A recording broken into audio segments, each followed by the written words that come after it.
తెలంగాణలో ఎన్నికలు జరగనున్న 2 రాజ్యసభ సీట్లలో టీఆర్ఎస్ విజయం సాధించడం దాదాపు ఖాయం.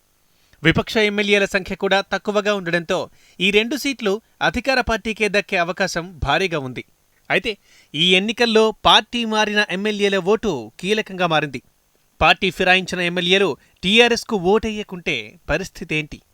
అసలు విపక్షాల మద్దతుతో ఓ అభ్యర్థి బరిలోకి దిగే అవకాశం ఉందా? ఇక తెలంగాణలో రాజ్యసభ ఎన్నికలది వేరే కథ ఇది. ఎందుకంటే వాస్తవంగా ఈసారి రెండే, నెక్స్ట్ 2018లో వచ్చే రాజ్యసభ ఎలక్షన్స్కు అప్పుడు 3 సీట్స్ ఉంటాయి.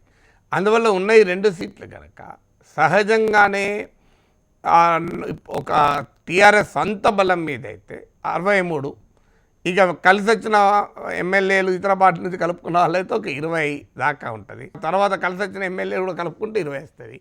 ఈ ఫిరాయించిన ఎమ్మెల్యేలు కూడా కలుపుకుంటే 83 వస్తాయి. 83 అంటే స్ట్రేట్ అవే టీఆర్ఎస్ 2 సీట్లు గెలుచుకుంటుంది. ప్రతిపక్షాలకు 1 సీటు కూడా గెలుచుకునే అవకాశం రిమోట్లో కూడా లేదు. అయితే ఈ ఫిరాయింపుదారులైన ఎమ్మెల్యేలు కనుక తప్పనిసరిగా ఓటింగ్లో పాల్గొని అధికార పార్టీకి, అంటే తాము ఏ పార్టీలో అయితే చేరారో ఆ పార్టీకి అనుకూలంగా ఓటు వేస్తే మాత్రం ప్రతిపక్షాలకు 1 సీట్ వచ్చే అవకాశమే లేదు. ఎందుకంటే that is a clear arithmetic. 63 + 20 అంటే 83, తనంతర తాను 2 సీట్లు గెలుచుకుంటుంది. కానీ ఈ ఫిరాయింపున ఎమ్మెల్యేలు కనుక అసలు ఓటింగ్లో పాల్గొనకపోతే, లేదు వాళ్ళు తప్పనిసరి రేపు డిస్క్వాలిఫికేషన్ వస్తుందేమోనని భయాన తమ పార్టీలకు ఓటు వేస్తే ప్రతిపక్షాల నుంచి ఒకరు గెలవడానికి అవకాశం ఉంటుంది. కానీ ఆ వాతావరణం ఇప్పటి లేదు. ఎందుకంటే తెలుగుదేశం పార్టీ శాసనసభా పక్షం వెళ్ళి టీఆర్ఎస్లో విలీనమైనట్లు స్పీకర్ ప్రకటించారు. ఎప్పుడైతే పార్టీ విలీనమవుతుందని ప్రకటించారో యాంటీ డిఫెక్షన్ లా, ఫిరాయింపు నిరోధక చట్టం వర్తించదు. ఇది తప్ప ఒప్ప అనేది రేపు ఏమైనా కోర్టు తేల్చుందే అది వేరే విషయం. ఇప్పటివరకైతే స్పీకర్ నిర్ణయమే వ్యాలిడ్ అవుతుంది కనుక అవకాశం లేదు. వైఎస్ఆర్సీపీ ఎమ్మెల్యేలు ఆల్రెడీ టీఆర్ఎస్లో చేరారు.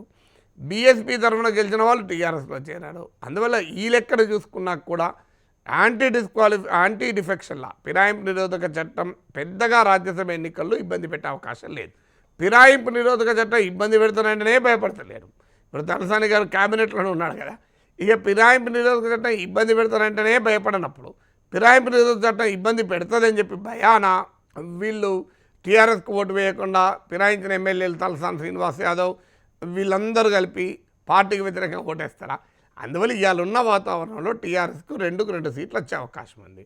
కానీ ప్రతిపక్షాలు అందరూ కలిసి ఒక అభ్యర్థిని పెట్టి రేపు పోటీకైనా, అంటే ఇక చూడు మీ ఫిరాయించుకున్నారు అని జనానికి చెప్పడానికి ఒక రాజకీయ ప్రచారానికి పోటీ పెడతానని కూడా వార్తలు వస్తున్నాయి. అది ఎంతవరకు నిజమో తెలియదు. అవకాశం తక్కువ. ఎందుకంటే బలం లేనప్పుడు ప్రతిపక్షాల రంగంలో దిగే అవకాశం లేదు. ఇంకేమైనా అయితే కొంత నెక్స్ట్ టైం ఏమైనా 3 సీట్లు ఉంటాయి కనుక 2 టీఆర్ఎస్కు క్లియర్గా వచ్చినా ఇంకో సీట్లో ప్రతిపక్షాలన్నీ కలిసి కనుక పోటీ చేస్తే ఒక తటస్థుని పెడితే అప్పుడేమైనా అవకాశం ఉంటుందేమో. ఇందులో కూడా ఒక ప్రాబ్లం ఉంది ప్రతిపక్షంలో. బీజేపీకి చెందిన 5 ఎమ్మెల్యేలు ఉన్నారు. కాంగ్రెస్ పార్టీ బీజేపీ కలిసి ఒకే అభ్యర్థికి మద్దతు ఇవ్వడం అసాధ్యము. అది ఎంత న్యూట్రల్ వ్యక్తి అయినా అంత సులభం కాదు. సో ఎందువల్ల ఈ ఛాలెంజెస్ అన్నీ ఉన్నాయి కనుక అంత ఈజీగా ఇప్పటికిప్పుడు 2 సీట్లు టీఆర్ఎస్ వైపు పోకుండా ఆపడం ఎవరి తరం కాదు.